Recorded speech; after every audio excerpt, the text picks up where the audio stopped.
सेवा नमस्ते good morning साथीहरू। आज चाहिँ म घाँस काट्नु आएको छु यहाँ। अनि यहाँ खोर्सानी पनि टिप्नुपर्ने छ। लुगा एकछिन यहीँ छोडिरहेको छु। अनि म चाहिँ अब खोर्सानी टिप्नुपर्ने हुन्छ साथीहरू। बाटो त कस्तो धेरै फलेको रहेछ हौ अक्कापट्टि खोर्सानी। यो चाहिँ यो रोपेको चाहिँ 1 वर्ष भयो है। अनि यहाँ म चाहिँ खोर्सानी टिप्दैछु। कस्तो छिपेकै छैन कि क्या हो खोर्सानी पनि। आफैले दुःख गर्यो भने चाहिँ किन्नु चाहिँ पर्दैन। खोर्सानी चाहिँ फल्नु चाहिँ टन्नै फलेको रहेछ, तर अलिक छिपेको छैन रहेछ हो। पहिला हामी सानोमा चाहिँ के गर्थ्यौँ भने नि, पानी पर्दा तेरो घरमा चोर पस्यो भन्दै के भन्दैछ भन्थ्यौँ भने थु गर्दै थुकी पठाउँथ्यौँ क्या। अनि मैले खोर्सानी चाहिँ यति टिपे अलिक कलिलो रहेछ। मेरो चाहिँ भारी पुगिसक्यो, पानी बन्द थालेर यहाँ पानी परेर बिजोक छ हो। अनि यहाँ चाहिँ मेरो घाँसको भारी छ। अनि यस्तो पानी पर्दैछ क्या, पानी परिरहेको छ। अब म चाहिँ जान्छु। गएँ साथीहरू, म पानी पऱ्यो मेरो कुनै भिजिसक्यो पानी परेर। त्यो छापेर मैले गोरुवालाई पनि घाँस लिएर पनि लगाइदिइसकेँ। खोर्सानी रोपेको यहाँ हेर्नु सक्नुहुन्छ। यहाँ चाहिँ खोर्सानी मात्रै रोपेको क्या, अदुवा बिना थोरै। अनि मौसम दुम्म भएर आगो पनि नबलेर, आगो पनि बलिरहेको छैन। अनि हामी चाहिँ धेरै जस्तो यहीँ खाना चाहिँ बनाउँछौँ आगोमा र यो घन्टीमा। हाल्यो भने चाहिँ यसको पनि बास्ना मिठो आउँछ नि त। अनि यसको फाल्टो टेस्ट आउँछ। यो पनि हालिदिएँ। अनि हेर्नु सक्नुहुन्छ साथीहरू, यसको खुट्टा चाहिँ निक्लिएको छ क्या हाम्रो। अनि त्यही भएर यहाँ रोसानले बनाएको यो चाहिँ कस्तो दामी छ नि है, पक्रिने त्यो नयाँ स्टाइल होला साथीहरू। मैले चाहिँ खाना दाल बसालिसकेँ साथीहरू। अनि यहाँ बसेर भिडियो बनाउँदैछु। अब चाहिँ म दाउरा काट्नु जाँदैछु। अनि कस्तो धेरै घाम लागेको छ क्या। बिहानतिर चाहिँ पानी पऱ्यो हल्का, अहिले दिन चाहिँ घाम लागेर कुन त कालो माथि झन् डरे घामले त। हेर्नु न, अब दाउरा काट्ने ठाउँमा नपुगिने यति साह्रो गर्मी हुन थालिसक्यो। मैले दाउरा काट्ने जङ्गल चाहिँ म तपाईँलाई देखाएको छु त।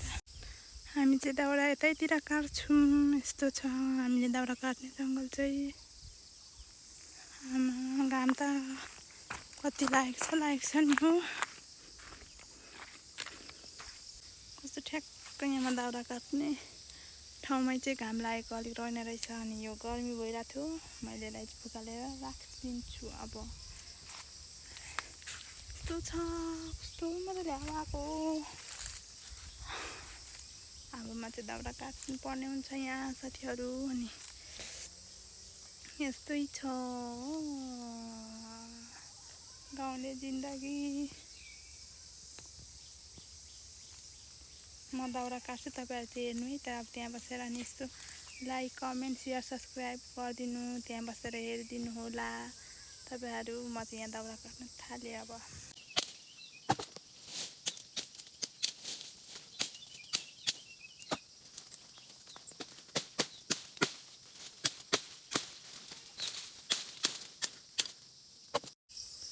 यहाँ चाहिँ दाउराको भारी पनि पुगिसक्यो।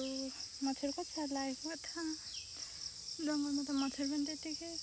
अनि यस्तोमा चाहिँ त्यो कमिला पर्छ क्या, यस्तो धुलोमा चिलेर हातभरि खुट्टाभरि दुखेर ज्वरै दिन्छ नि धेरै चिल्यो भने त। 2 डाल चिलेको मलाई यस्तो दुखिरहेछ नि। मेरो चाहिँ भारी पनि पुगिसक्यो। अब म चाहिँ जान्छु। कस्तो धेरै गर्मी छ हाम्रोतिर चाहिँ। अलि पाकेको छ नि पानी त। हुन्छ, म त्यतिकै खान्छु। त्यतै हुन्छ नि त अलि पानी उता।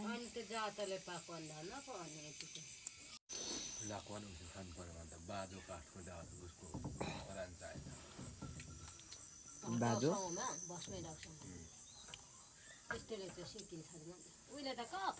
कस्तो रे?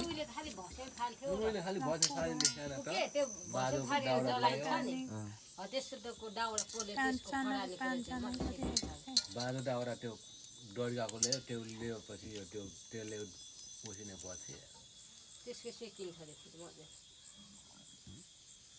अनि उयो त पर जङ्गलतिर त्यो लाकुवाकै लाग्दैन त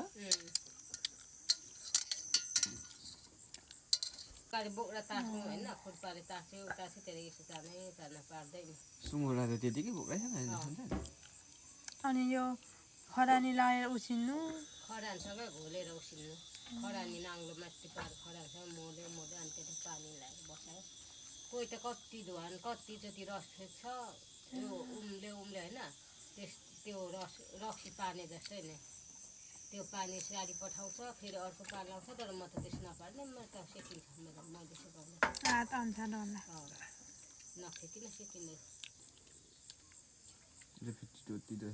म लुसीमा त्यसको दालको रसले भादिनु छिटो भयो एउटा त खाइलाउनु पऱ्यो चाहिँ रुखुङको त यति छ नि माथि पिरो खान्छ होला त्यो हड्डी हात खाँदैछ त अलिक कलिलो कहाँ अलि चाम्रो भन्नु म त ठिक डालो पुनः नस्नु भुँडी त